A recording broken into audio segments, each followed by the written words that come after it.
উত্তৰ গুৱাহাটীৰ লেঙাৰ ৰাজপথত পুৱতি নিশা গড়ৰ মুক্ত বিচৰণ।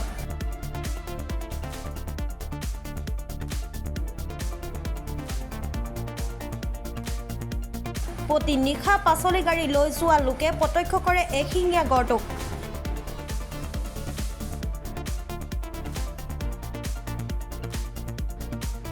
প্ৰায় 50 দশকৰ পিছত লেঙাত গড়ৰ মুক্ত বিচৰণ।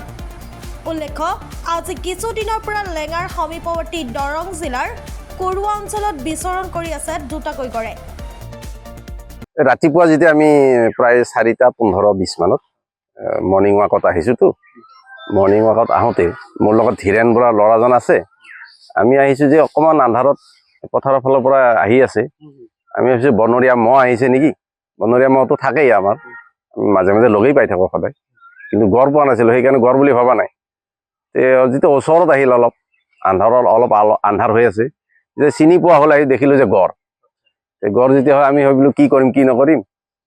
ভালো লাগিছে দেখি ৰাতিপুৱাই এতিয়া লাইভ নাই, ভয় লগা নাই, কিন্তু আমাৰ মানে ইচ্ছা হ'ল কি মোবাইলেদি অলপ ৰেকৰ্ডিং কৰিব পালে ভাল আছিল। এনেতে গাড়ী এখন আহিল, গাড়ীখনে ৰেকৰ্ডিং কৰিলে। গড় এটা আছে।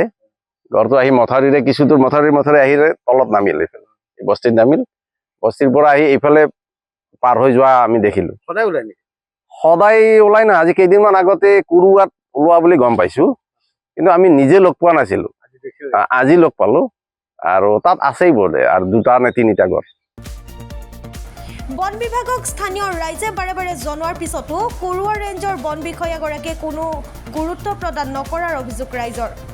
গড় দুটা ওৰাং ৰাষ্ট্ৰীয় উদ্যানৰ পৰা অহাৰ সন্দেহ কৰিছে ৰাইজে। গড়ৰ মুক্ত বিচৰণক লৈ এতিয়া তীব্ৰ আতংকত ভুগিছে লেঙা কুৰুৱাৰ ৰাইজে। অলপ সন্দেহ কৰিছিলোঁ তাতে, তাৰ পৰা ওলাই আহি যিহেতু খনন চলি আছে, তাৰ পৰা ওলাই আপোনাৰ কুৰুৱা পথাৰতো দেখা বুলি কৈ গম পাইছোঁ আমি তিনিটাকৈ। তাৰপিছত ইয়াতে লেঙা আহি পাইছে বুলি গম পাওঁ। আজি কুৰুৱাত তিনিটা আছে। খেতি অলপ ৰাতি আহে, ঘাঁহ চাহ খায়।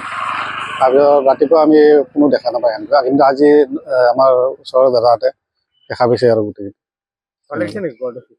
মইতো দেখা নাই, দাদাহঁতে দেখাইছে পাইছে। অনিষ্ট কাৰো কৰা নাই এতিয়ালৈকে। এতিয়া শুনা আমি তাতে কুৰুৱাটো কৰা নাই, এতিয়া লেঙাটো কৰা নাই বৰ্তমান।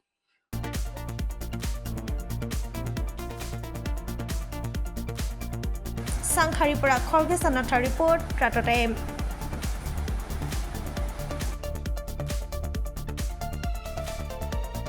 অসমৰ সংবাদ জগতখনৰ বাবে এক সুখৰ খবৰ। আপোচবিহীন ৰাইজৰ কণ্ঠ সাপ্তাহিক কবচ পুনৰ এবাৰ অসমৰ ৰাইজৰ মাজলৈ। স্বত্বাধিকাৰী প্ৰণীতা কলিতাৰ দ্বাৰা প্ৰকাশিত আৰু আপোচবিহীন একাংশ নপুৰণি অভিজ্ঞতাপুষ্ট সাংবাদিকৰ দ্বাৰা প্ৰচাৰিত তথা eco printing press, Guwahati Katabari গড়চুকত মুদ্ৰিত সাপ্তাহিক কবচ এতিয়া অসমৰ বিভিন্ন প্ৰান্তত উপলব্ধ।